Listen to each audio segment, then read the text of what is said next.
Developing story out of Albany, where there's been an explosion at a repair shop.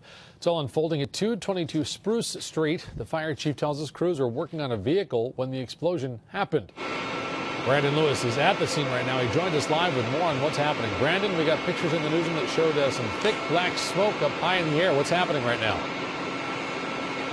Well, right now the fire is out. Things are well under control right now. Many of the streets on Spruce Street and the surrounding area, including Lark and a lot of the busy streets, especially during rush hour, remain closed at this time just because there were so many emergency personnel that had to come down here in order to fight the fire. But you can take a look behind me. Still a very active scene here. The chief tells us this all started at the repair shop at 222 Spruce when workers were removing a gas tank from a truck.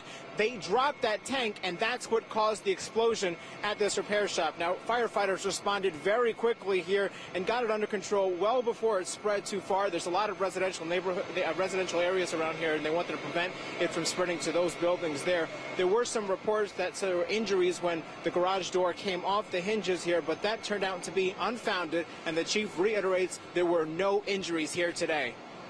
Everyone self-evacuated before the fire department arrived.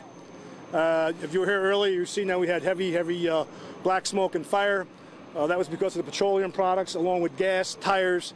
There's a lot of forklifts in there. There was acetylene tanks and propane tanks in this building. So it was a very dangerous situation here in the early beginning of the fire.